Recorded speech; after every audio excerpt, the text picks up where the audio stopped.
A single engineering project rewrote an entire coastline.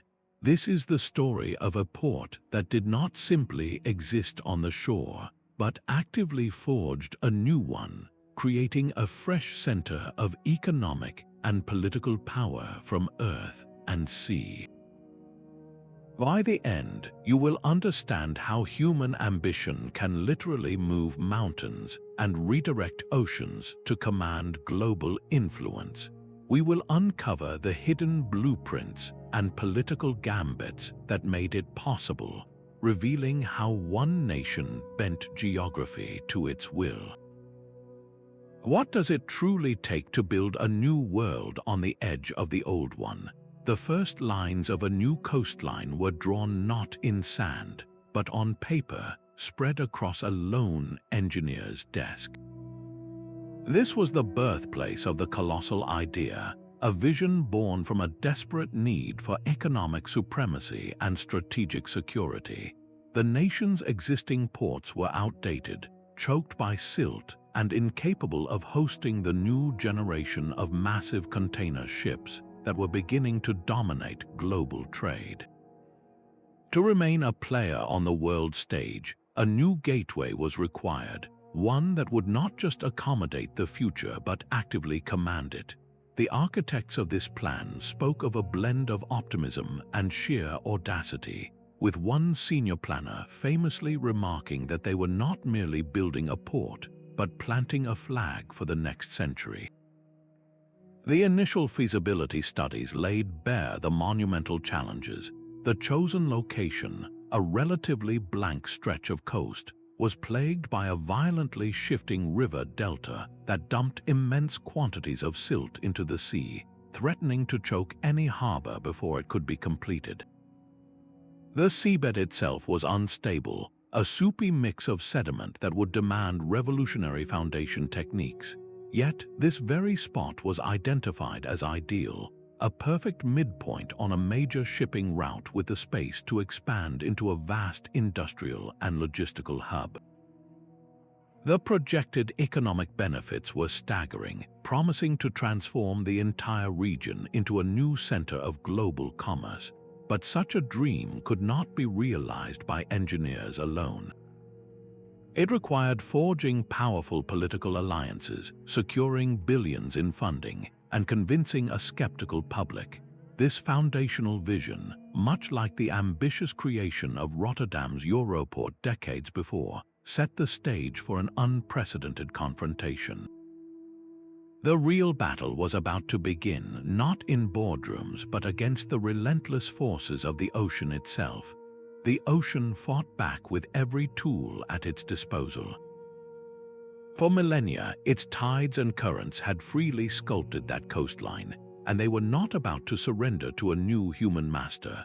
The first and most brutal challenge was to carve out a calm, deep water harbor from a domain of churning energy. This was not a simple matter of digging a hole. It was a high-stakes battle to pacify the sea itself. The solution arrived in the form of colossal breakwaters, immense walls of rock and concrete that reached out from the land like the arms of a giant. Their purpose was deceptively simple: to stand against the ocean's force and absorb its rage, creating a sheltered lagoon of calm water behind them. But the design was a masterpiece of applied physics. Engineers had to master the principles of wave diffraction, essentially bending the energy of the waves around these barriers and forcing them to spend their power harmlessly. Each massive block, some weighing as much as a small house, was precisely placed to create a specific underwater topography that would scatter incoming waves and prevent them from focusing their destructive energy on a single point. The construction of these monolithic structures was a spectacle of its own. Enormous floating cranes, themselves feats of engineering, carefully lowered pre-cast concrete caissons, which are essentially giant watertight boxes, onto the prepared seabed. These caissons were then filled with rock and sand, becoming the permanent, unmovable foundations of the seawalls. In some areas where the currents were too fierce, engineers even created artificial islands from dredged material. These islands did not serve as land for buildings, but as massive buffers, further disrupting the flow of water and sediment. The workforce was immense, a small city of engineers, geologists, and laborers living on barges and temporary platforms, all dedicated to the single goal of imposing a new order upon the chaotic sea.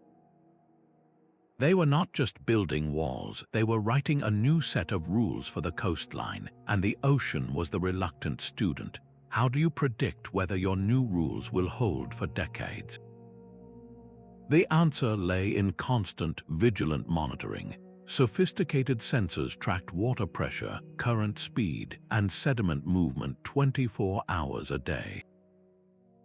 This real-world data was fed into complex computational models, simulations that used fluid dynamics to predict how the sea would react to the new structures over the long term.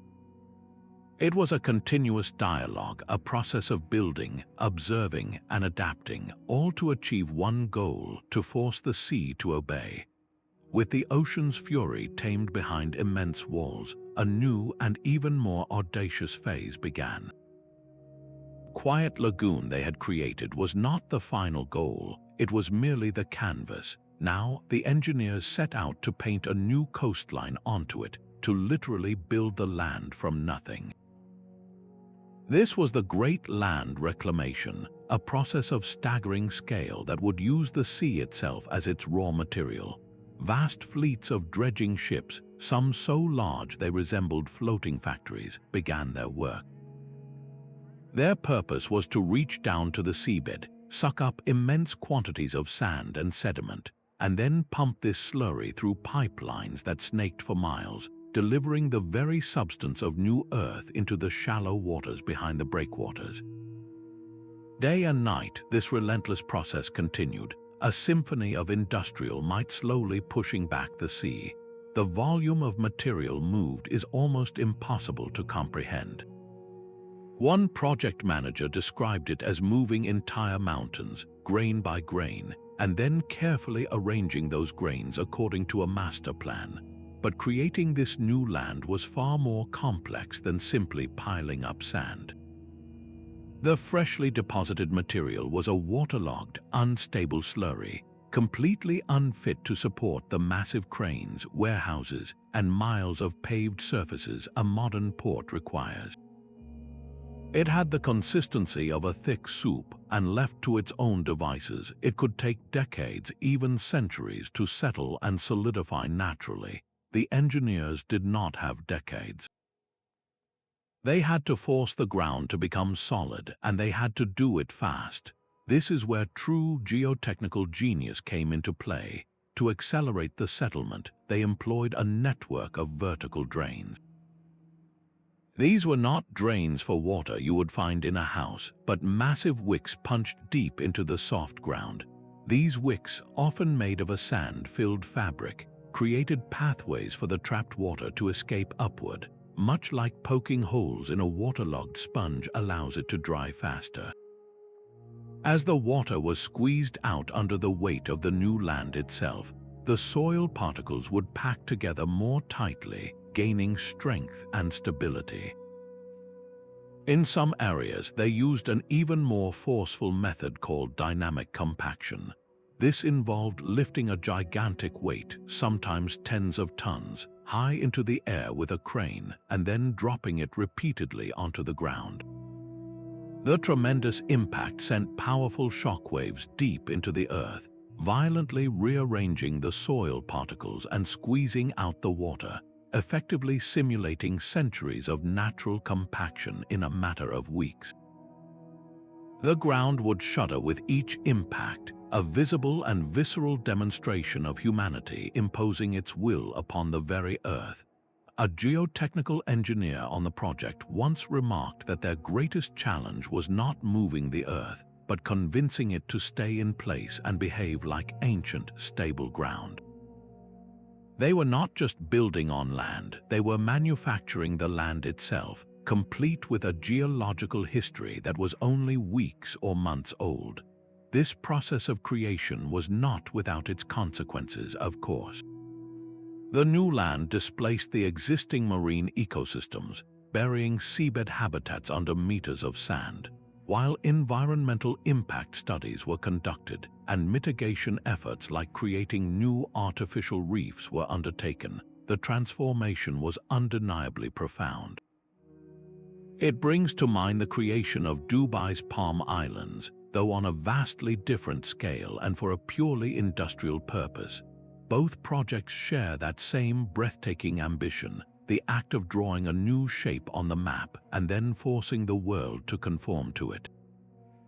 To stand on that freshly made ground is to experience a profound paradox. You are standing on Earth that, by any natural timescale, should not exist. Every square foot is a testament to human planning and power. This was not merely construction, it was a literal expansion of the nation's domain, a new territory won not by treaty or conquest, but by engineering. And with this new, stable land finally in place, the stage was set for the final, most complex act, building the intricate machine that would bring this entire vision to life.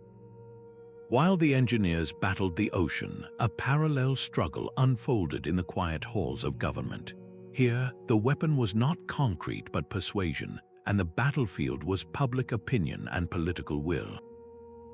For a project of this magnitude to even begin, it first had to be born in the minds of lawmakers and financiers. The initial blueprints were useless without a legal and financial mandate, a social license that gave engineers the right to rewrite the coastline. This was a campaign of high-stakes political engineering. Proponents of the port framed it not as a mere construction project, but as a national imperative, a vital artery for the country's economic survival in the 21st century. They painted vivid pictures of rival nations building similar hubs, of trade routes shifting and leaving them behind. In legislative chambers, the debate was fierce. Opposition politicians questioned the astronomical cost, citing studies that predicted environmental catastrophe or financial ruin. They argued for the rights of the local communities and indigenous groups whose ancestral lands and fishing grounds would be irrevocably altered or even erased by the new coastline. The project's advocates had to navigate this political minefield. They formed powerful lobbying coalitions, uniting shipping magnates, industrial leaders, and labor unions under a single banner of national progress. To secure the necessary land, the government wielded the power of eminent domain, a legal principle that allows the state to acquire private property for public use, often against the owner's will and for compensation.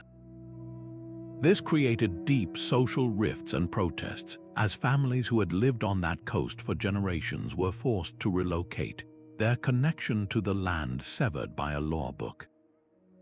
To accelerate the project and attract foreign capital, vast areas around the proposed port were designated as special economic zones.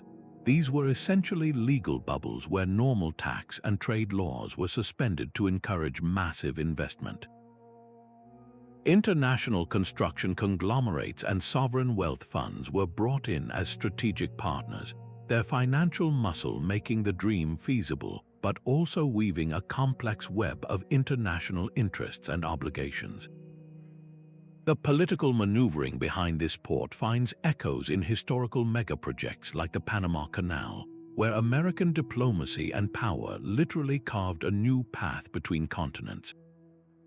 In that case, the goal was military and commercial supremacy, a desire to control a crucial global choke point. Similarly, this new port was not just about handling more shipping containers, it was about securing a dominant position on a new trade route, reducing strategic dependence on a rival's harbors, and projecting power across the region.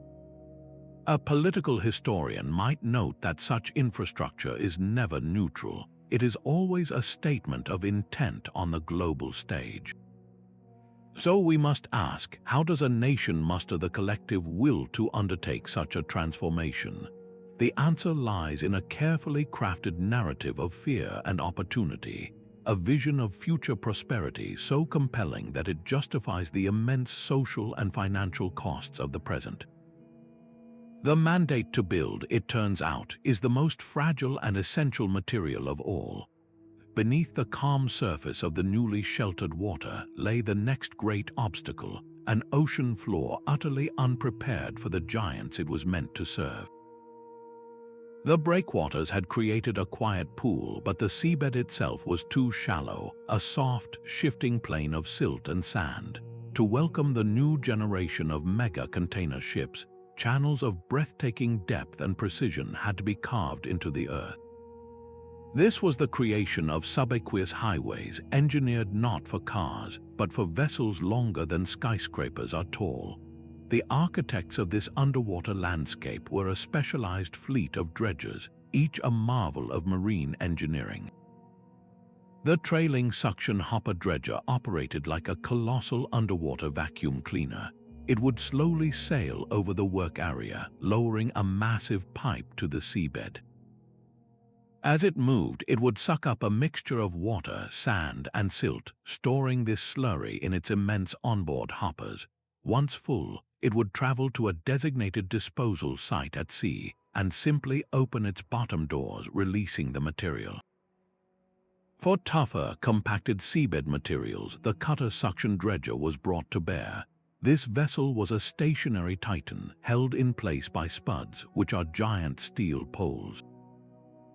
It extended a powerful, rotating cutter head, essentially a mechanical arm tipped with sharp teeth, to aggressively loosen the hard soil or even soft rock.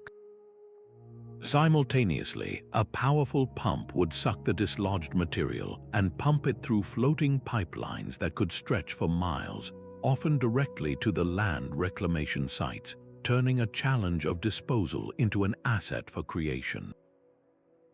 The guiding intelligence for this entire operation was a network of satellites. Real-time kinematic GPS systems provided centimeter-level accuracy, allowing the dredgers to follow their digital blueprints with surgical precision. They were not just digging a hole, they were sculpting a specific, calculated topography under the water. The required dimensions were staggering. The main access channel needed to be wide enough for two of the largest ships to pass safely, and deep enough to account for the vessel's draft, which is the part of the ship underwater, plus a crucial safety margin known as under-keel clearance. This clearance is vital, as a ship moving through water actually sinks slightly lower due to a complex interaction with the seabed called squat. Furthermore, vast turning basins had to be dredged, allowing these behemoths a space to rotate 180 degrees, a maneuver as delicate as parking a bus in a crowded lot with only inches to spare. The composition of the seabed itself presented a constantly shifting puzzle. Soft silt was relatively easy to remove but posed a persistent long-term problem, as currents would constantly try to fill the channel back in. Harder clay and rock required the brute force of the cutter dredgers, a slow, grinding process that tested the limits of the machinery. The environmental management of the dredged material or spoil was a science in itself. Disposal sites were carefully chosen to minimize impact on marine ecosystems. In some cases, the clean sand was used to nourish eroding beaches nearby, while contaminated silt had to be contained in sealed, underwater cells. This relentless battle against siltation is a permanent feature of any such port, reminiscent of the continuous dredging required to keep the Mississippi River navigable. There, the river constantly tries to reclaim its natural, shallower state, and so too would this new channel demand eternal vigilance. To carve these deep water channels was to engage in a form of perpetual creation, a never-ending dialogue with the sea to maintain the very pathways that granted the port its global power. They called the sprawling encampment Port City, a name that spoke of ambition rather than geography. It was a temporary metropolis that housed thousands, a human engine assembled from every corner of the nation and beyond. These were not just construction workers, they were a meticulously organized army of specialists, from welders and crane operators to geologists and cooks, all living in a man-made world dedicated to a single purpose. Recruitment was a logistical feat in itself, drawing skilled laborers with the promise of high wages and unskilled workers with the lure of steady work, creating a social microcosm as complex as the port they were building. The camp itself was a masterpiece of practical engineering. Barracks were arranged in a precise grid, with mess halls operating around the clock to feed a workforce on 3 overlapping shifts. The site never slept. Medical clinics stood ready for the inevitable accidents, while recreation halls offered a brief escape from the relentless noise and pressure. A labor historian noted that such projects create their own societies, with their own rules, economies, and hierarchies, all existing in a state of suspended animation until the final concrete is poured. The coordination between different trades was a delicate ballet performed under extreme conditions. Steelworkers erecting the skeletons of warehouses had to work in perfect sync with the teams laying underground utility lines, while electricians followed closely behind, their work governed by intricate schedules that left no room for error. A single miscommunication could cascade into weeks of delays.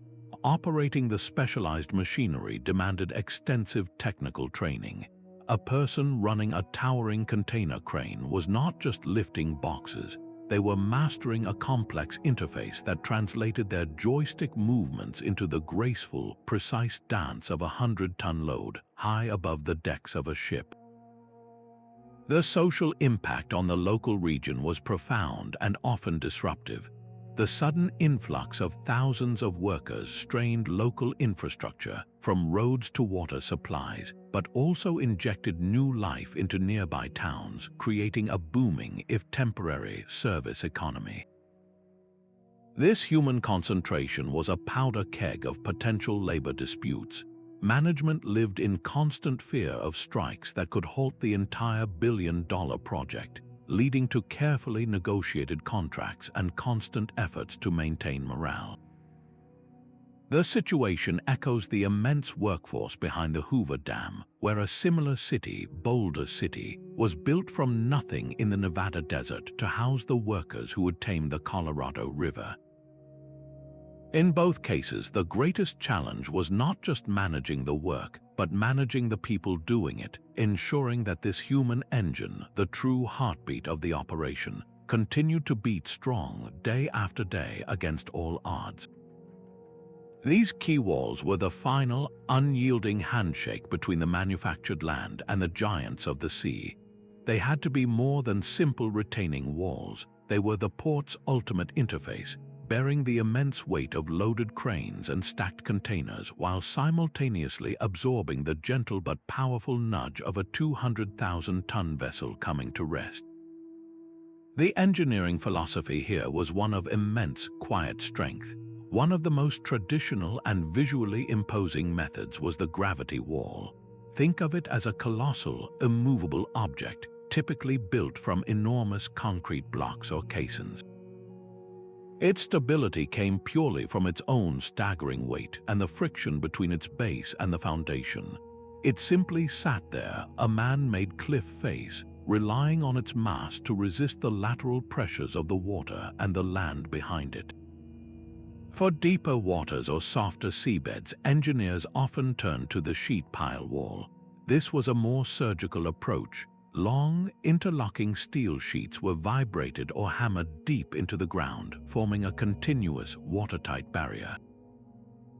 But a thin steel wall alone could not stand against the immense forces, so it was anchored back into the stable ground behind it with long, tensile rods or cables, creating a balanced system that acted like a tent stake holding firm against the wind.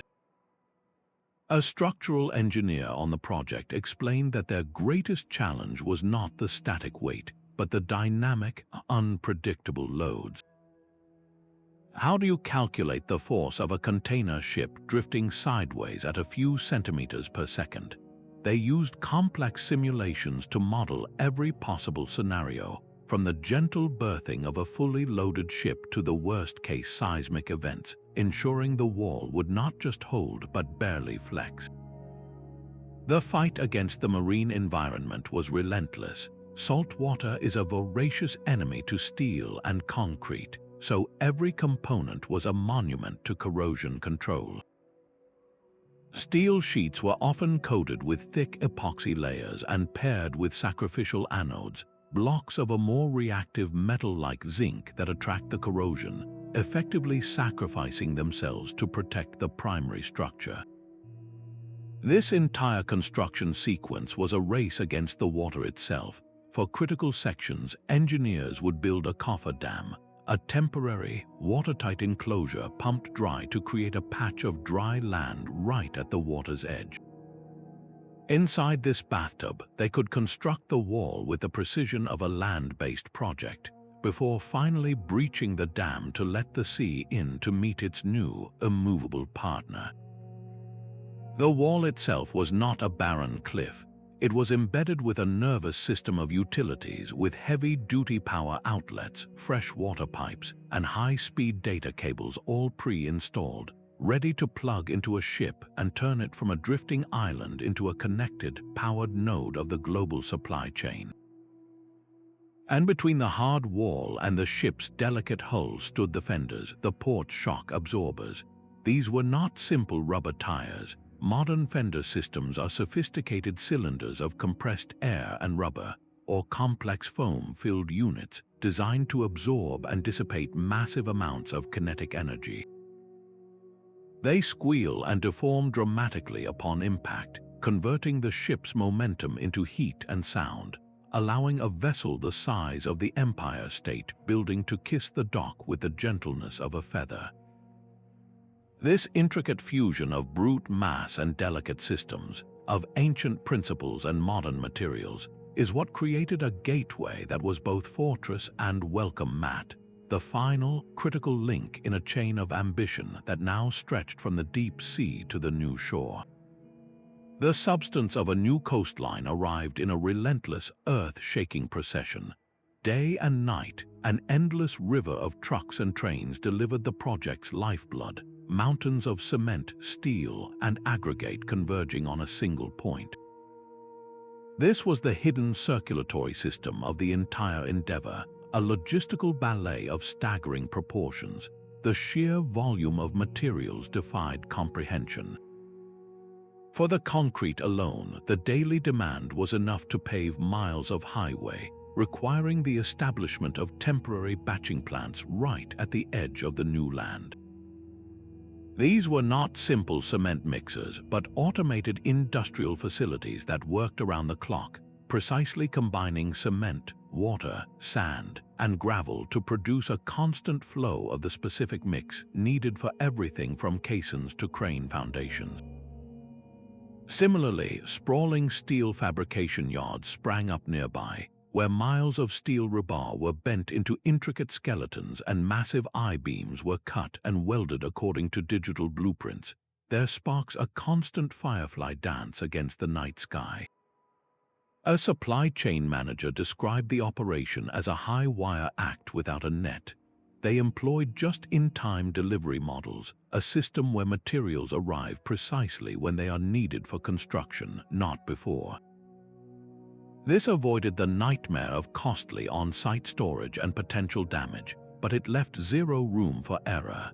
A single delayed shipment of cement or a missed train car of steel could ripple through the entire schedule, idling thousands of workers and machinery worth millions.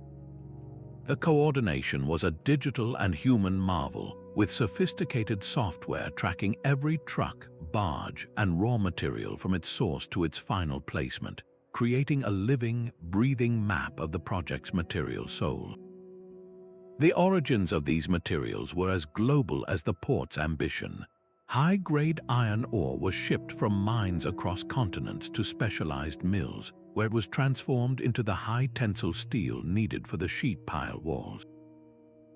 The sand and gravel, or aggregate, were often dredged from approved seabeds or quarried from distant hills, their journey to the site itself an engineering feat. This sourcing came with a significant environmental footprint, from the carbon emissions of global shipping to the localized impact of mining and quarrying operations. The project forged deep, symbiotic partnerships with global mining and manufacturing giants, binding the fate of the new coastline to industrial centers thousands of miles away. To support the weight of this logistical monster, the region's own transportation networks often had to be rebuilt.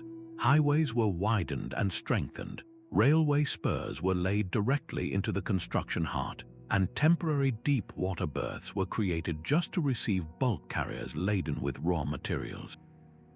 The material logistics for a project of this scale find a parallel in China's Three Gorges Dam, where the cement used would have been enough to build a 1-meter wide, 1-meter tall sidewalk that could circle the Earth multiple times. Every single component, from the largest caisson to the smallest bolt, was subjected to ruthless quality control. Samples of every concrete batch were tested in on-site laboratories for compressive strength and durability. Ultrasonic tests scanned steel beams for microscopic flaws, and chemical analyzers ensured the raw materials were free of contaminants that could spell disaster decades later. This behind-the-scenes symphony of sourcing and logistics answered a fundamental question: where does the physical substance of a new coastline come from? It is pulled from the far corners of the Earth, woven together by a network of contracts and cargo ships, and assembled with a precision that makes the impossible seem almost mundane. A port's true power is measured not by its docks, but by the speed at which a container disappears inland. The final engineering masterstroke was weaving this isolated terminus into the very fabric of the continent, transforming it from a destination into a dynamic nexus. This was the challenge of intermodal integration, a symphony of coordinated movement where ships, trucks, and trains met in a perfectly timed dance. The design of the container yard was the first critical piece. This was not a simple parking lot for boxes. It was a three-dimensional chessboard managed by automated stacking cranes that moved on pre-programmed tracks, retrieving specific containers with robotic precision based on a digital manifest. The yard's layout was a study in fluid dynamics for solid objects, with lanes calculated to minimize the turning radius of trucks and separate the flows of incoming and outgoing traffic. Alongside the container yards, dedicated areas were constructed for bulk goods. For liquid cargo like oil or chemicals, a network of pipelines was buried beneath the new land, connecting directly from the tanker berths to vast storage tanks and then onward to refineries and distribution networks far from the coast. These pipelines were the port's hidden arteries, moving vital resources silently and efficiently. The connection to the wider world demanded monumental new infrastructure. Transportation engineers designed dedicated freight rail lines that ran on their own separated tracks, avoiding the passenger rail network to prevent delays. In some cases, this required boring tunnels through coastal hills or building immense bridges over river estuaries, all to create the most direct possible link between the port's heart and the national rail corridor. These were not afterthoughts, they were foundational elements planned from the very first blueprint. The goal was to minimize turnaround time for every vehicle. For trucks, this meant designing streamlined gate complexes with automated scanning systems that could identify a container and process its paperwork in seconds, without the driver ever needing to leave the cab. For trains, it involved building classification yards where entire strings of containers could be assembled for specific inland destinations with breathtaking speed. The most advanced ports even deployed fleets of automated guided vehicles, or a GVS. These driverless, electric carts shuttled containers between the quay and the stacking yards, their movements orchestrated by a central computer that ensured no single path ever became a bottleneck. The entire operation was governed by a single, unifying intelligence, a sophisticated IT system that tracked every container from the moment it was unloaded from the ship to the second it left the port's gates. This system communicated with shipping lines, trucking companies, and rail operators, creating a seamless flow of data that mirrored the physical flow of goods. The strategic placement of logistics parks and distribution centers in the immediate vicinity completed this ecosystem. These vast warehouses allowed importers to store their goods right at the point of entry, where they could be unpacked, repackaged, and immediately loaded onto smaller trucks for final delivery.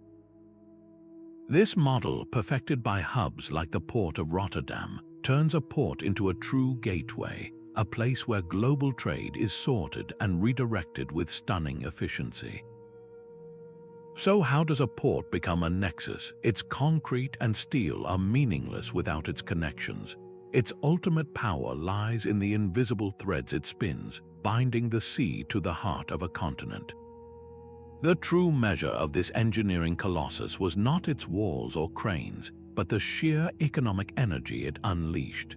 The quiet mudflats and sheltered lagoon were rapidly eclipsed by a relentless new rhythm of commerce, a daily pulse of arriving ships and departing trucks that transformed the very purpose of the coastline. This was not merely a place where goods were transferred. It was a vast, intricate machine for generating wealth, an economic alchemy that turned concrete and steel into sustained prosperity. The most immediate impact was in raw job creation.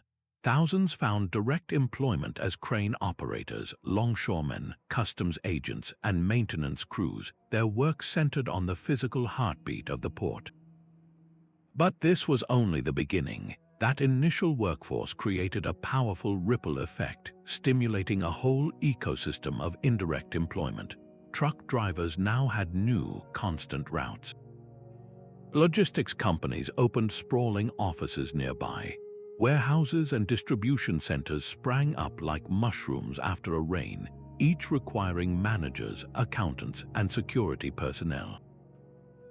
The demand for specialized services blossomed, fueling growth in maritime law firms, shipping insurance brokers, and international finance houses that handled the complex transactions moving through the port.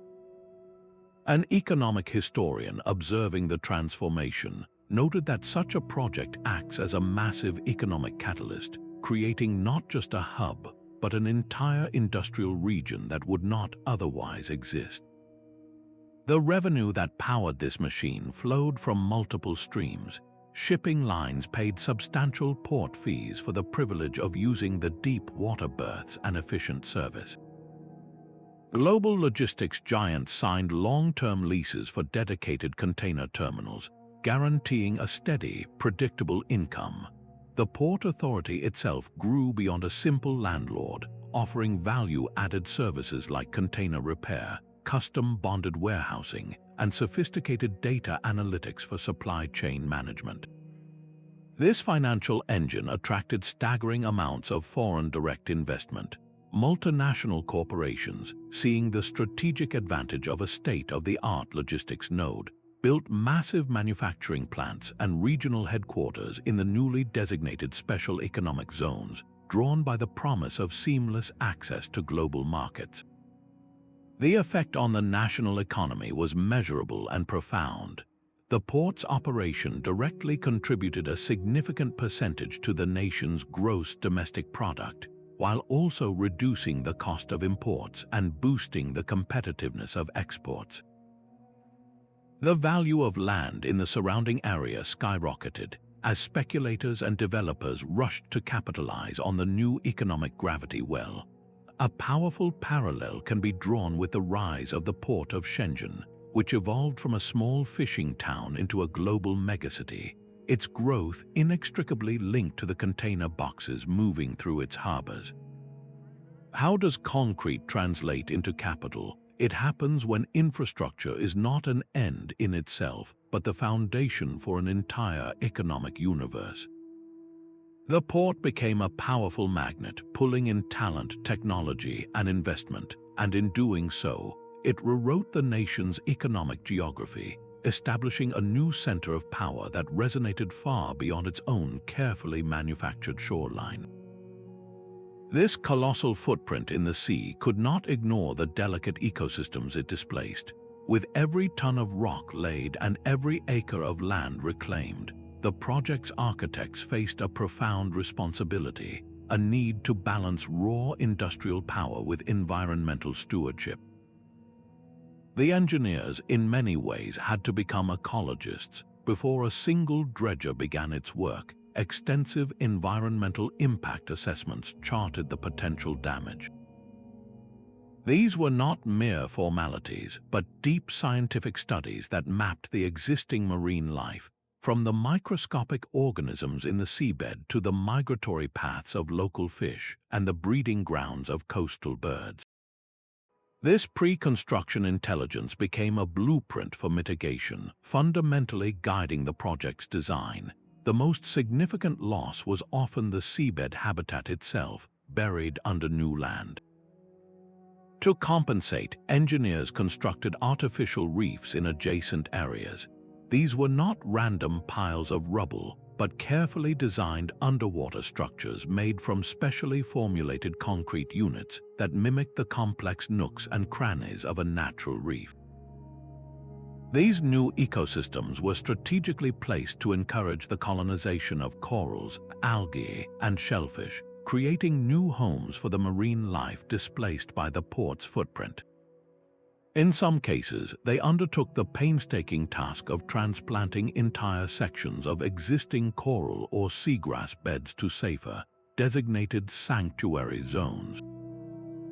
For coastal areas affected by the change in currents, large-scale mangrove plantation projects were initiated.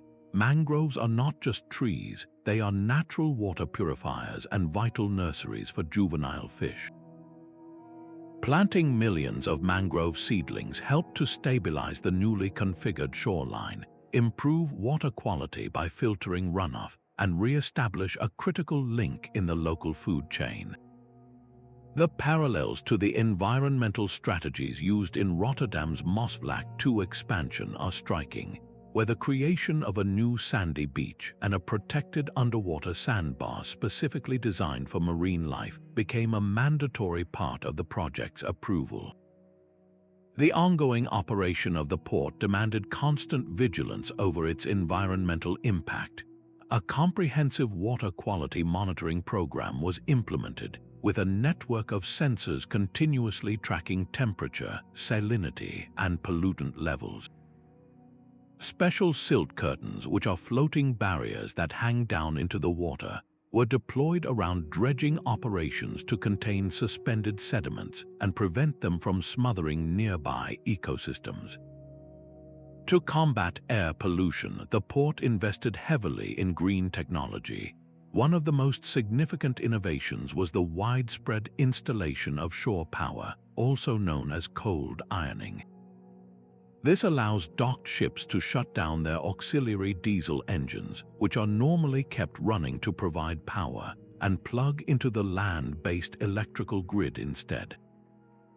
The effect is transformative, eliminating the constant, low rumble of ship engines and cutting air pollutant emissions at the berth to nearly zero. Furthermore, the entire port was designed to minimize its carbon footprint. The massive container cranes were often electrified, and fleets of automated guided vehicles ran on batteries instead of diesel. A dedicated, state-of-the-art wastewater treatment plant was constructed to handle everything from ship ballast water, which can carry invasive species, to runoff from the paved terminal areas, ensuring that nothing harmful flowed back into the sea. This deep commitment to sustainability was not just an ethical choice, it was a pragmatic one, integral to the port's social license to operate. A skeptical public and watchful regulators needed proof that progress would not come at the cost of the environment.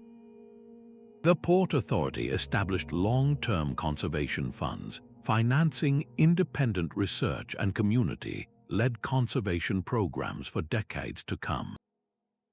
Can you build a giant and still tread lightly? The answer, etched into this new coastline, is a cautious yes, but only through relentless innovation, constant monitoring, and the acceptance that even the most ambitious human project remains a part of a larger, living world.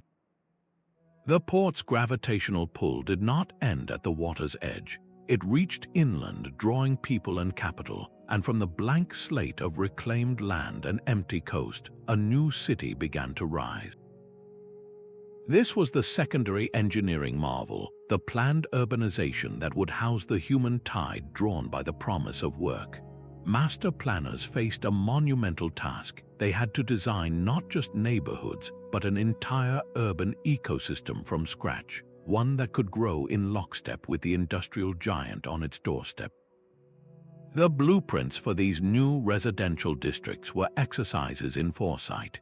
They laid out grids for streets, plots for schools and hospitals, and zones for commercial centers, all calculated to support a population that was projected to double, then triple within a single generation. The greatest challenge was integration, how to weave this new urban fabric with the industrial port zone without creating a choked, polluted, and unlivable environment. One urban planner on the project described it as building two cities at once, a city of work and a city of life, and then carefully stitching them together with transportation and green buffers. To manage the inevitable traffic, engineers designed multi-lane parkways and dedicated public transport corridors from the very beginning, with overpasses and underpasses ensuring that the constant flow of container trucks never had to cross the paths of school buses and commuter cars. The engineering of utilities for this new metropolis was a hidden city beneath the city. Vast networks of water pipes, capable of moving millions of gallons a day from distant reservoirs, were laid down before the first foundation was poured. High-capacity electrical substations were erected to feed power not only to homes, but to the data centers and commercial hubs that would follow. A centralized sewage treatment plant, itself a feat of civil engineering, was constructed with excess capacity designed for future growth, ensuring the new city would not drown in its own waste. Modern fiber optic cables were buried alongside the water mains, making the entire urban area a connected, smart city from day one. This rapid, planned growth created intense social dynamics. The influx of well-paid port and logistics workers drove up property values, often pushing out long-term residents in a process of gentrification that transformed the social and economic landscape. The new city became a melting pot, attracting talent from across the country and around the world, leading to a fascinating cultural shift. A new community identity was forged, one that was forward-looking, internationally minded, and intrinsically tied to the rhythm of global trade. A powerful illustration of this phenomenon is the development of Jebel Ali City alongside the port of Jebel Ali in Dubai.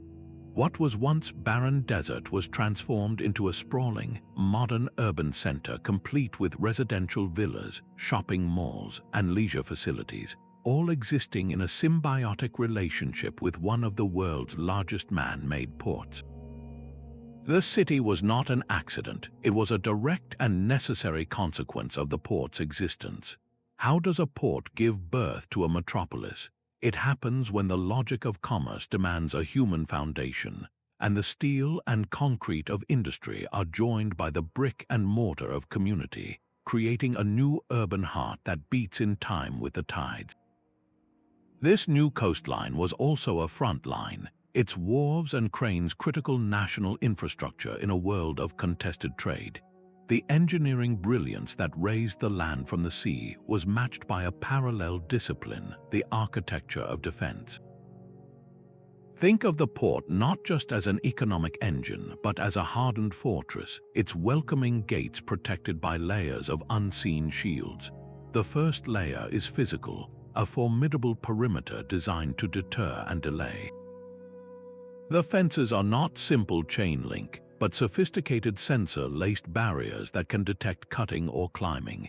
Access control points function like airlocks, with crash-proof bollards rising from the pavement and vehicle scanners that peer inside containers with the same intensity as a hospital CT machine. Surveillance is omnipotent but discreet, with high-resolution cameras equipped with analytics that can flag anomalous behavior and thermal imaging that pierces through darkness and fog. A security consultant on the project explained that their goal was to create a seamless tapestry of detection, where a breach at one point would trigger an immediate, coordinated response across the entire zone. This physical security extends to the very structures themselves. Critical buildings like the Central Command Center and the power substations are engineered as blast-resistant structures. Their walls are thicker, their windows are laminated and shatter-proof, and their foundations are designed to absorb and dissipate the energy from an explosion, ensuring that the port's vital organs can survive an attack and keep functioning. But the battlefield is not only on land. The maritime approach is a carefully monitored corridor. The port's radar systems integrate directly with the nation's Coast Guard and Navy, creating a comprehensive maritime domain awareness picture. This network tracks every vessel for miles, flagging those that deviate from their course, linger suspiciously, or have a history linked to piracy or smuggling. Underwater, sonar arrays scan for divers or miniature submersibles, the modern equivalent of besiegers trying to scale the walls. Perhaps the most abstract yet vulnerable front is the digital one. The port's operational technology, the computers that control the cranes, the gate systems, and the container management software, is a tantalizing target for cyber espionage or sabotage.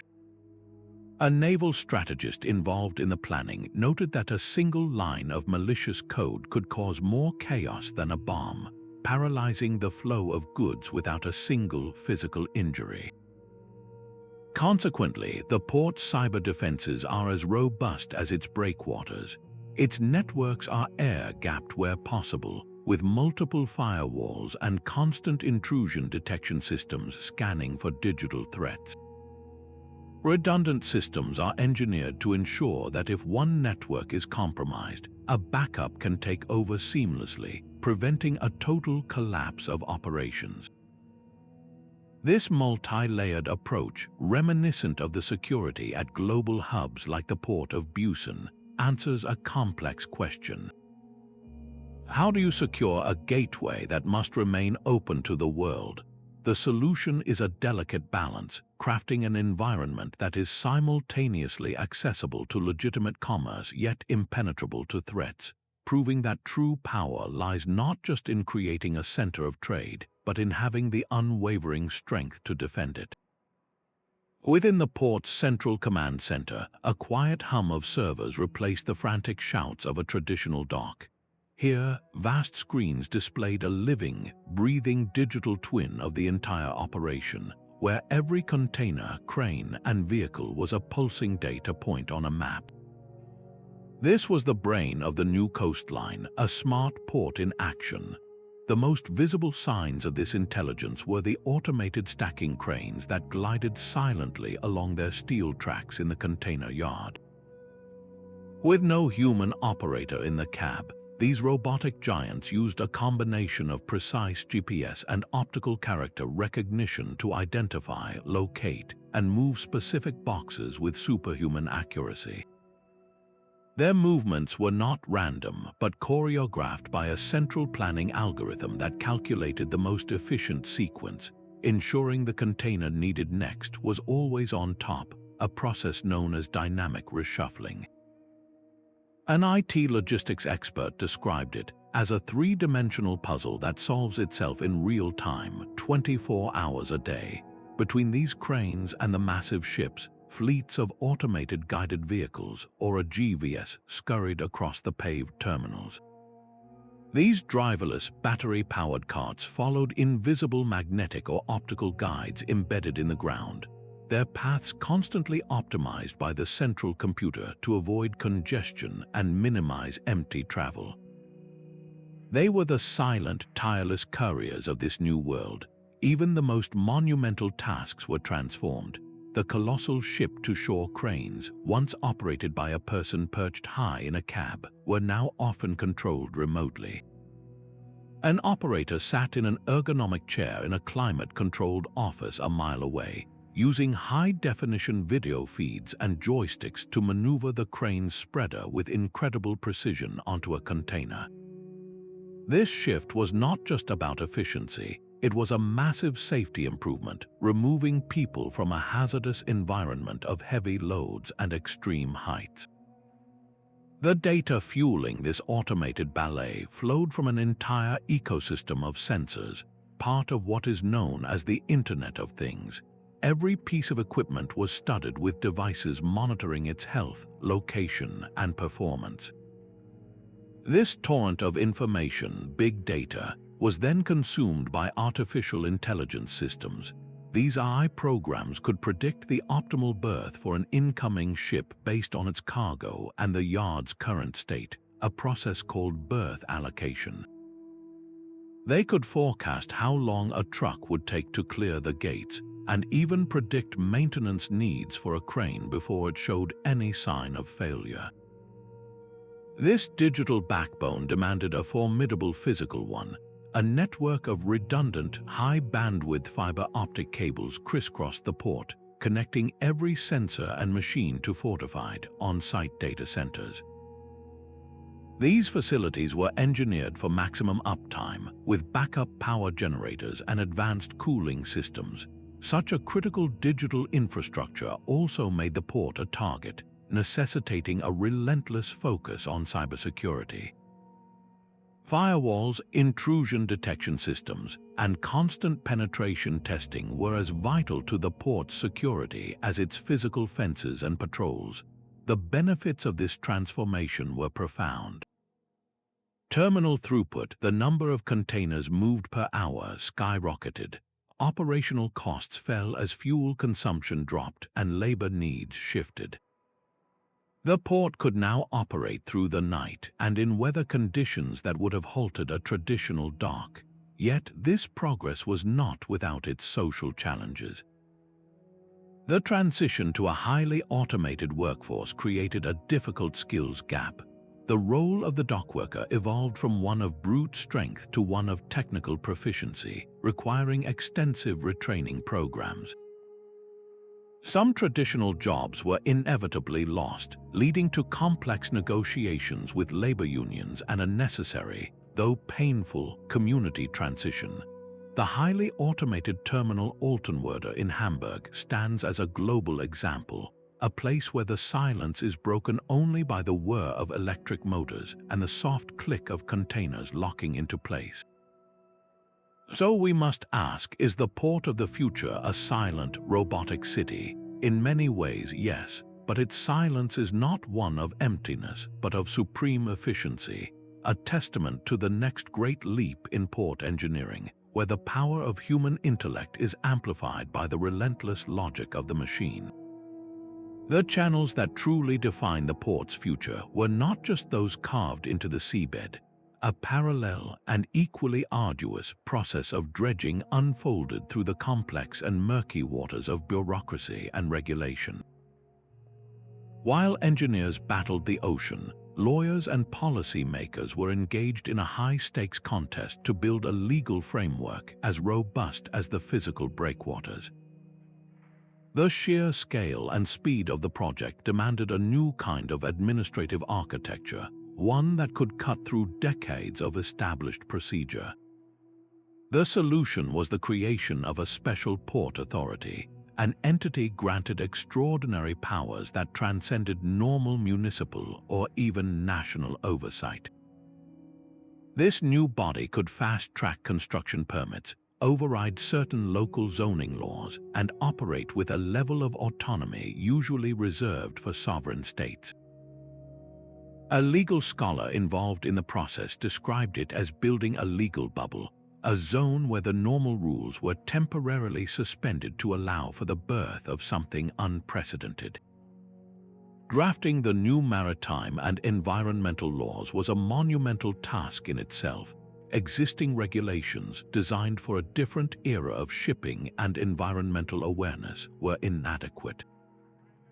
The new legal code had to account for everything from the liability of automated cranes to the international standards for ballast water treatment. These laws were not just reactive, they were proactive, designed to anticipate the legal challenges of a port that did not yet exist. The fast-tracking of permits was a political and legal tightrope walk. Environmental impact assessments, which could normally take years, were compressed into months through the deployment of massive, state-funded research teams working around the clock. Public consultations were held, but the timeline was relentless, often leaving communities and activists feeling that their voices were drowned out by the drumbeat of progress. This administrative engineering extended far beyond the national shoreline. For the port to function as a global hub, intricate international negotiations were essential. Diplomats and trade officials worked to secure agreements on shipping lane rights, ensuring that the new deep water channels would be recognized and respected by the international maritime community. They hammered out new customs and tariff agreements, creating streamlined processes that would make the port more attractive than its competitors. The management of stakeholder interests was a delicate and continuous balancing act.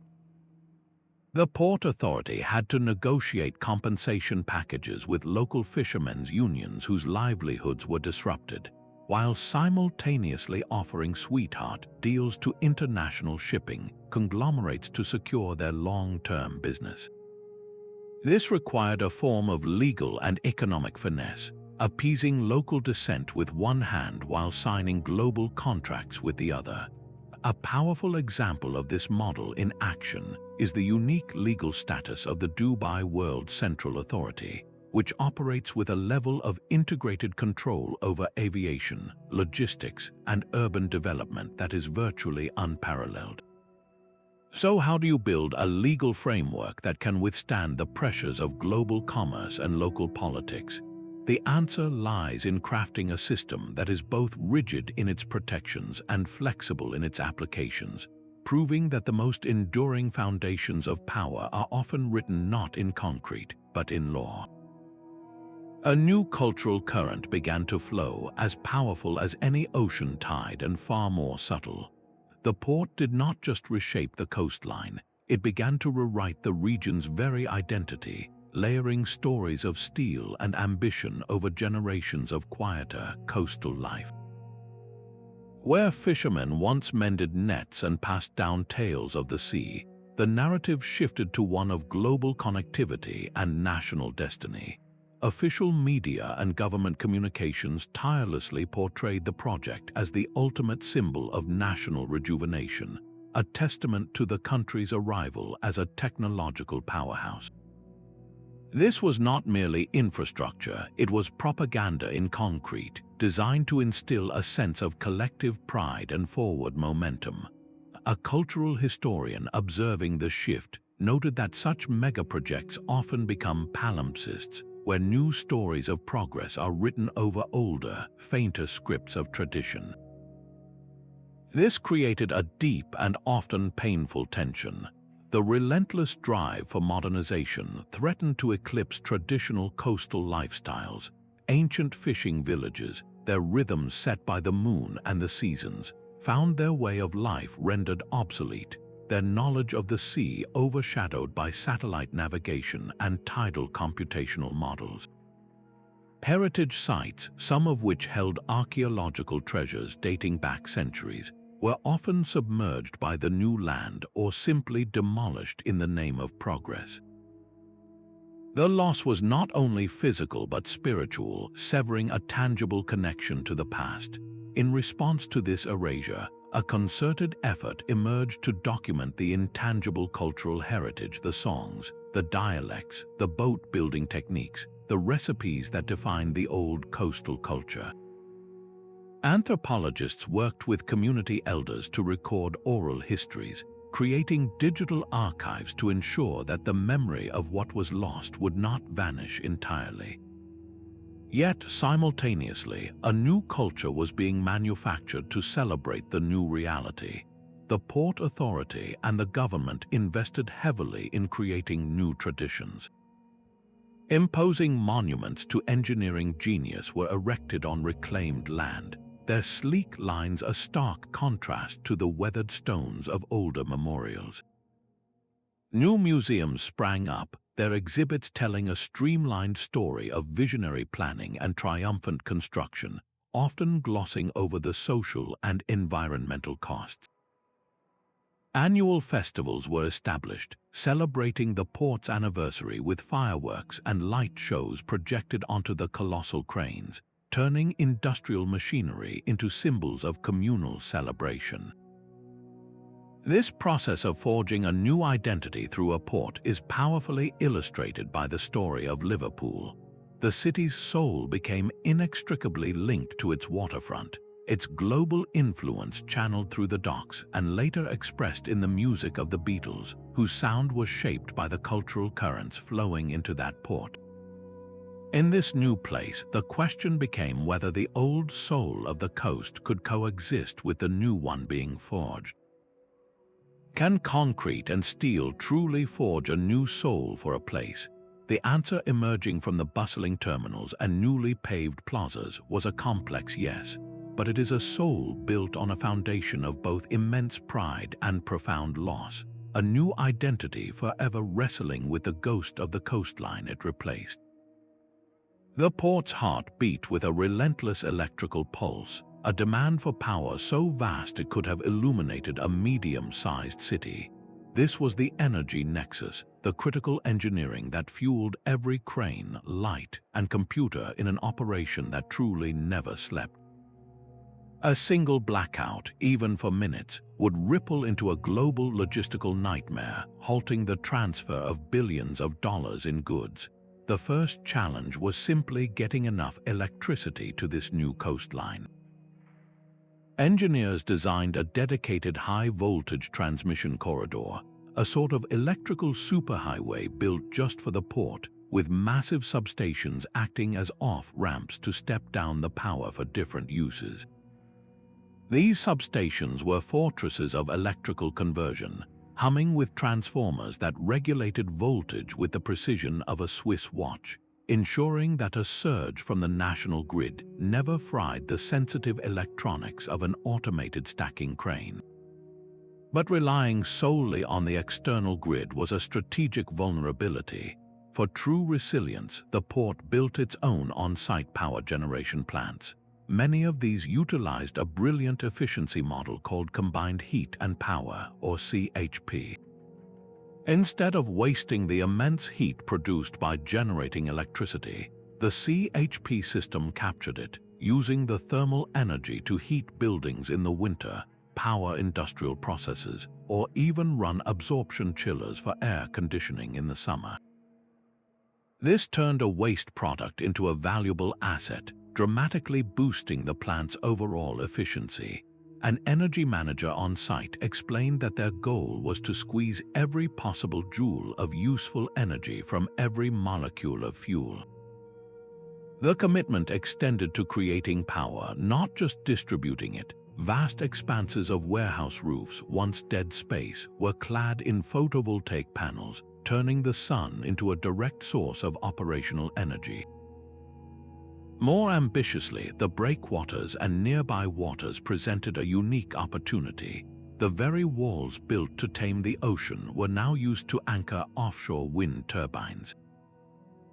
These giants harnessed the consistent sea winds, their power cables running directly back to the port, creating a symbiotic relationship where the infrastructure of control also became an infrastructure of generation. The most transformative energy innovation, however, was waiting at the berths themselves. It was the widespread adoption of shore power, known as cold ironing. Imagine a docked container ship, a floating city that normally must keep its auxiliary diesel engines running to provide electricity for lights, refrigeration, and crew needs. This creates a constant, low-level polluting hum. With cold ironing, the ship simply plugs into a massive electrical outlet on the dock, allowing it to shut down its engines completely. The effect is like turning off 1,000 idling trucks simultaneously, drastically cutting emissions and noise pollution right at the source. To manage the intermittent nature of renewables like solar and wind, the port invested in large-scale energy storage systems. These were not simple batteries, but vast banks of lithium-ion cells or flow batteries, capable of storing excess energy generated on a sunny or windy day and releasing it during peak demand or calm periods. This smoothed out the power supply, creating a buffer that enhanced the entire system's reliability. Looking to the future, the port positioned itself as a hub for the next generation of energy commodities. Specialized terminals were built to handle liquefied natural gas, or LNG, as a cleaner-burning transition fuel for ships. Even more forward-thinking were the pilot projects for green hydrogen, produced using renewable energy, with the vision of one day powering both port equipment and the vessels that called there. This comprehensive energy strategy, mirroring the zero-emission goals of the Port of Los Angeles, answered a fundamental question: how do you fuel a giant without choking the world it serves? The solution was a multi-layered mosaic of resilience and responsibility, proving that true power lies not just in consumption, but in intelligent and sustainable generation. The world map of shipping lanes began to distort, its lines bending toward a new and powerful gravitational force. This was not merely a new port opening for business, it was a fundamental reconfiguration of the global supply chain. Established hubs in the region watched as their carefully guarded traffic was slowly pulled away, siphoned by the promise of unprecedented efficiency. The new port competed not on price alone, but on a ruthless calculus of time. Its automated systems promised a vessel turnaround measured in hours, not days. Its deeper berths could accommodate the next generation of mega ships that other ports could not yet handle. Its customs procedures were fully digitized, reducing bureaucratic delays to a matter of minutes. For the massive shipping alliances that control global trade, these were not mere conveniences, they were decisive strategic advantages. A global trade economist might explain this shift through the lens of port centrality, a measure of a port's importance within the global network. This new facility did not just join the network, it quickly became a central nexus, a place where the most important east-west trade routes naturally converged and intersected. It achieved what experts call high maritime connectivity, meaning it had a dense web of direct, frequent shipping links to ports all over the world. This status was not accidental, it was engineered through strategic partnerships. The Port Authority signed long-term leases with global terminal operators like CGM or MSC, guaranteeing these giants dedicated terminals and preferential treatment.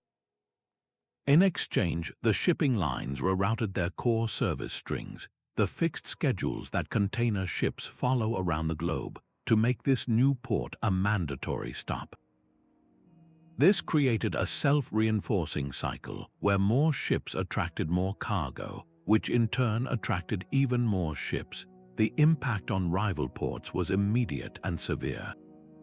A traditional hub a few hundred miles away might have seen its monthly container volumes decline by a double-digit percentage, forcing it into costly modernization projects just to keep pace. The very geography of trade was being rewritten. New shipping strings were created, bypassing older, congested hubs entirely. A clear illustration of this phenomenon is the transformation of the port of Piraeus in Greece. Once a secondary facility, massive investment turned it into a primary transshipment hub for Chinese goods entering Europe, fundamentally altering cargo flows across the Mediterranean and diminishing the role of historic rivals like Genoa. So how does one port change the way the world shops? Its influence ripples outward invisibly. The sweater you order online might now take a faster route through this new gateway, arriving a day earlier. The cost of imported electronics might dip slightly because the shipping line saves on fuel and port fees. The port's operational efficiency subtly lowers the cost and increases the speed of global commerce for everyone, reshaping not just maps but the very rhythm of consumption and expectation. The ocean's memory is long, and its patience is infinite. No sooner had the final dredger finished carving those deep water channels than the sea began its quiet, relentless campaign to take them back. This is the Sediment saga, a perpetual battle against the natural order, where the port's very existence depends on winning the same fight, over and over again. The enemy is silt, a constant, drifting snowfall of sand and mud that settles in the calm waters behind the breakwaters, slowly but surely reclaiming the depth so painstakingly engineered. To lose this war is to see the port, this titan of global trade, slowly choke into irrelevance. The first line of defense is a network of high-tech sentinels.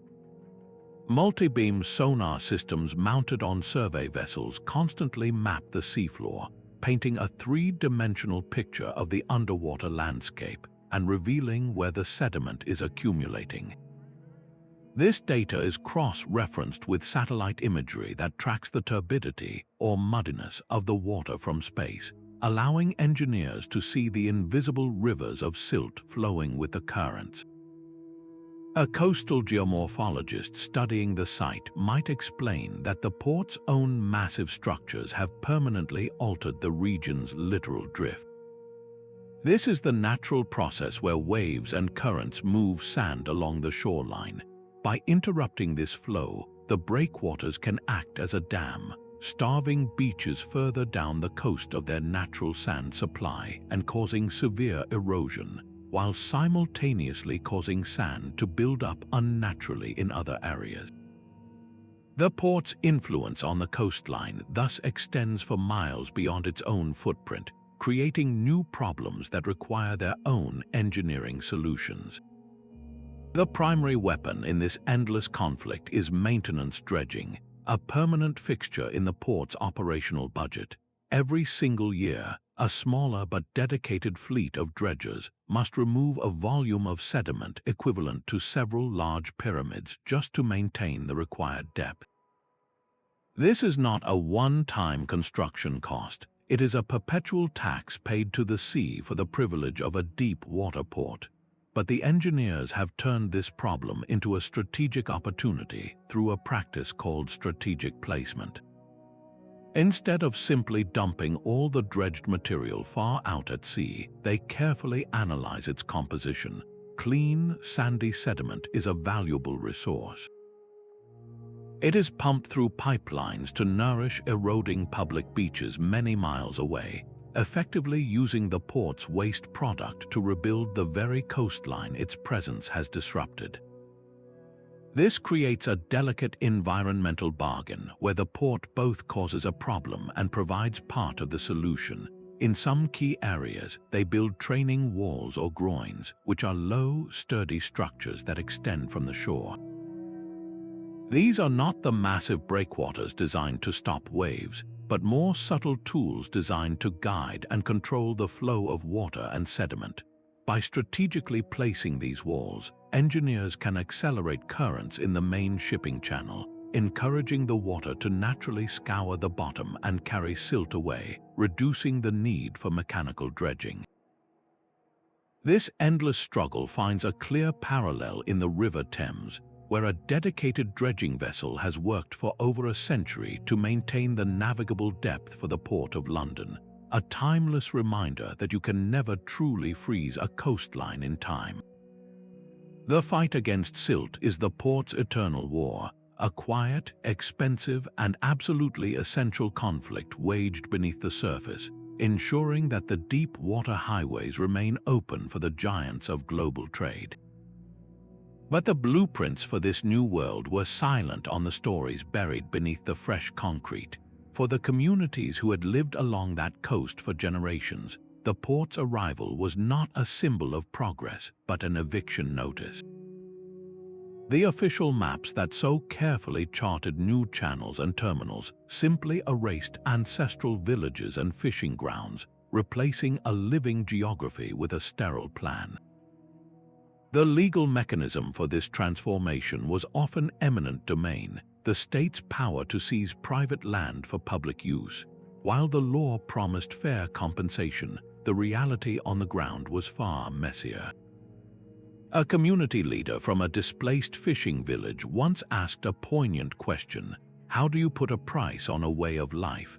The compensation offered for a small coastal home often could not buy a comparable residence in the now booming urban areas, pushing families into poverty.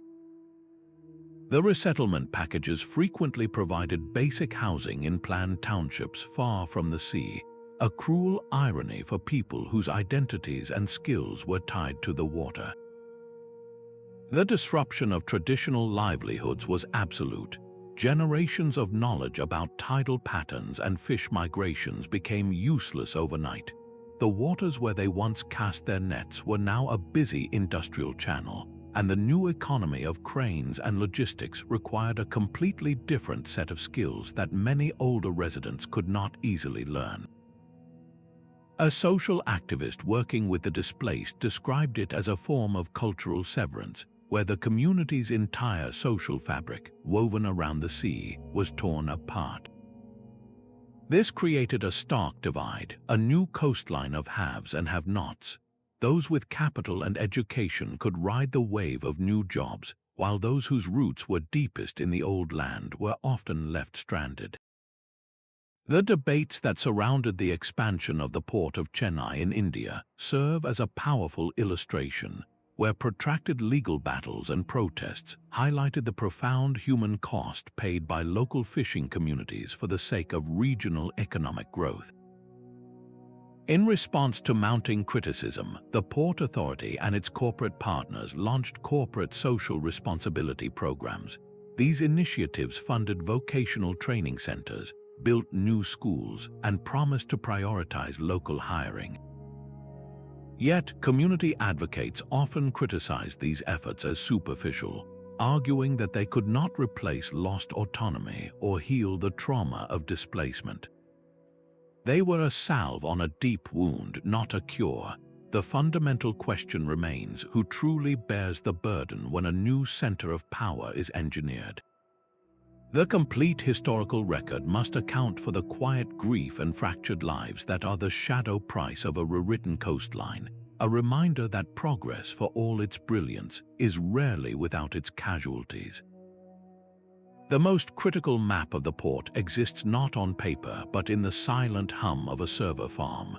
This is the digital twin, a living, breathing virtual replica where every crane, container, and current is mirrored in perfect detail. It is a risk-free laboratory for the entire operation, a parallel universe where engineers can test tomorrow's challenges without disrupting today's work. To build this virtual world, the physical port is continuously scanned by a fleet of drones and ground-based vehicles equipped with LIDAR, which stands for light detection and ranging. These systems fire millions of laser pulses every second, building a point cloud, a massive digital sculpture of the entire facility with millimeter accuracy. This precise geometry is then fused with a constant, real-time data stream from thousands of IoT, or Internet of Things, sensors embedded in the equipment and environment. A data scientist on the project described it as giving the port a central nervous system, where every vibration, temperature change, and GPS coordinate is a sensory input feeding the digital brain. This dynamic model allows for profound foresight. predictive maintenance algorithms analyze the vibration data from a ship-to-shore crane, comparing it against the digital twin's historical model to flag a worn bearing weeks before it would have failed, preventing a costly breakdown. Traffic flow optimization becomes a complex simulation where the digital twin can model the effect of a delayed ship arrival, automatically recalculating the optimal placement for hundreds of containers and rerouting dozens of automated guided vehicles to prevent terminal-wide congestion. The system can even run emergency drills, simulating a cyber attack or a sudden typhoon to train personnel in a completely safe, virtual environment. The potential extends to environmental stewardship. The digital twin can model the port's entire carbon footprint in real time, tracking emissions from every truck, crane, and docked ship. Planners can then test the impact of new policies, like mandating more shore power or adjusting truck arrival schedules, seeing the projected reduction in emissions before implementing a single, costly change. A powerful example of this is found in the port of Singapore, where its digital twin is used to simulate vessel traffic, optimizing berthing plans and reducing fuel consumption and waiting times for hundreds of ships. Yet, this incredible connectivity creates a profound vulnerability. The digital twin is a supremely tempting target for cyber attacks. A breach could allow a malicious actor to not just spy on operations, but to feed false data into the model, causing catastrophic real-world decisions. Consequently, its cyber defenses are as robust as the Breakwaters, with multiple layers of encryption and air-gapped backups. So we must ask, is the most important part of the port now this invisible, digital layer? It is the cognitive engine of the coastline, the crystal ball that allows humanity to not just command the physical world, but to foresee its future. Rising from the reclaimed land, the port's control tower did not merely oversee operations, it pierced the sky like a crystalline beacon. This was architecture as a manifesto, where every administrative building and passenger terminal was deliberately sculpted to convey a message far beyond its functional purpose. The cranes and containers spoke the language of commerce, but these structures spoke the language of power, modernity, and cultural ambition. The Port Authority did not hire simple engineers for these landmarks. They commissioned world-renowned architects, giving them a singular, monumental brief to design the soul of this new place. The resulting forms were bold and often breathtaking. Sweeping, wave-like roofs crowned cruise terminals, their vast cantilevers seeming to defy gravity, while control towers were sheathed in shimmering glass and steel, reflecting the ever-changing sky and sea. The choice of materials was itself a statement, using self-cleaning titanium panels, vast expanses of laminated glass, and sustainably sourced tropical hardwoods to signal a commitment to both innovation and responsibility. An architectural critic noted that these buildings perform a delicate ballet, celebrating their industrial context without being subsumed by it. They are designed for human scale, with carefully considered sightlines and public plazas that offer moments of respite and wonder amidst the gargantuan machinery. This integration of aesthetics into the master plan was no accident. Landscaped parks with native, salt-tolerant plants softened the edges of vast concrete aprons. Striking works of public art, from colossal kinetic sculptures that moved with the wind to immersive light installations, transformed the port into an open-air gallery. Elevated viewing platforms and guided walking tours invited citizens and tourists to engage with the spectacle of global trade, demystifying the port's operations and turning it into a source of civic pride. A powerful example of this philosophy is the Yokohama Osenbashi Pier in Japan. Its undulating wooden deck, which rises and falls like a gentle hill, is both a functional cruise terminal and a beloved public park where people gather to stroll, picnic, and watch the ships. It seamlessly blends the industrial with the recreational, proving that a working port can also be a profound urban space. So can a port be a work of art? The answer, etched in steel and glass along this new coastline, is a resounding yes. Its architecture is the final, eloquent argument, the beautiful and calculated public face of all the engineered might that lies behind it. The final and perhaps most unexpected legacy of this engineered coastline is the wilderness it accidentally created. Decades after the last concrete was poured, the port's colossal structures have ceased to be mere industrial intrusions and have instead become a permanent part of the natural world. The breakwaters and artificial islands designed to defy the ocean have been embraced by it, evolving into a stable, if entirely novel, marine ecosystem. This is not the habitat that was lost, but something entirely new, a testament to nature's relentless capacity for colonization. Marine biologists studying the area have documented a fascinating transformation. The sheer faces of the concrete caissons, once barren, are now encrusted with a vibrant tapestry of life. Mussels and barnacles form the base layer, their sharp shells creating complex microhabitats for worms and small crustaceans. Forests of kelp and other algae now sway in the currents that swirl around the breakwaters, providing food and shelter for a surprising diversity of fish. This phenomenon is known as the artificial reef effect. Just like a sunken ship, any hard structure placed in the sea becomes a magnet for marine life, offering a solid foundation in an otherwise shifting world of sand and silt. The port's underwater landscape, with its nooks, crannies, and varied water flows, has created a mosaic of environments that can sometimes support a greater biomass and diversity than the original, flat seabed it replaced. In some cases, this has even enhanced local fisheries, as the structures provide nursery grounds for juvenile fish, leading to larger populations in the surrounding waters. A clear parallel can be seen on the oil platforms in the Gulf of Mexico, which are famously encrusted with rich communities of corals, sponges, and fish, effectively acting as bustling marine metropolises. Yet this new wilderness is carefully managed. The constant arrival of global shipping brings a hidden threat, invasive species carried in the ballast water of vessels.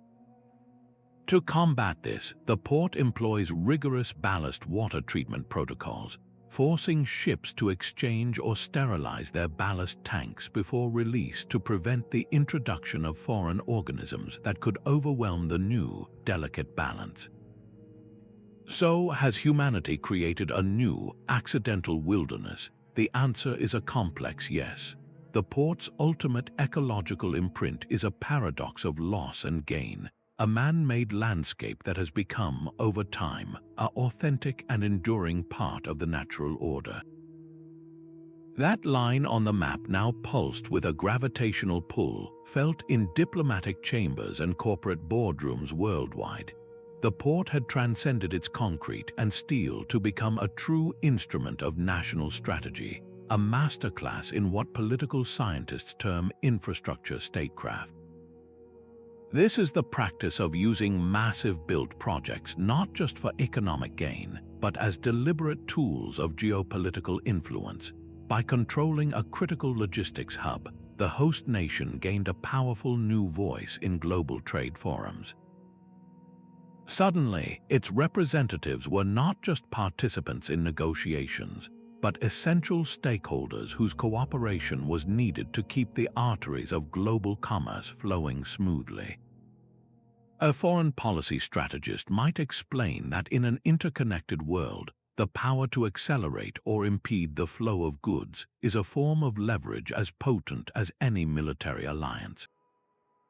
This influence soon manifested in more visible ways. The port's deep water berths, initially built for container giants, began to host a different class of visitor, sleek gray naval vessels from allied nations. These foreign military visits were more than courtesy calls. They were strategic demonstrations of partnerships, with the port serving as a secure, state-of-the-art stage for joint naval exercises. Its very location, once chosen for trade, now made it a key node for regional security cooperation. The port's role expanded into the realm of energy dominance as well. Specialized terminals built to handle liquefied natural gas, or LNG, transformed the facility into a crucial switchboard for global energy logistics. A nation that could export its own gas or serve as a transshipment point for others held a powerful card in diplomatic negotiations, especially with energy-hungry neighbors. The strategic importance of Pakistan's Gwadar port, developed as a cornerstone of China's Belt and Road Initiative, offers a clear parallel where a single infrastructure project can alter the strategic calculus of an entire region. Yet, this position at the center of global flows came with profound vulnerabilities. The port's efficiency made the host nation's economy deeply susceptible to global shocks. A single labor dispute or a cyber attack on its digital systems could cascade into an international supply chain crisis. More ominously, its very strategic value made it a high-value target in any potential conflict, a gleaming asset that would be among the first to be threatened or seized. So how does a civil engineering project become an instrument of national strategy? Its true power was never just in moving containers, but in moving the needle of global influence, proving that the most enduring structures are those that reshape the balance of power itself.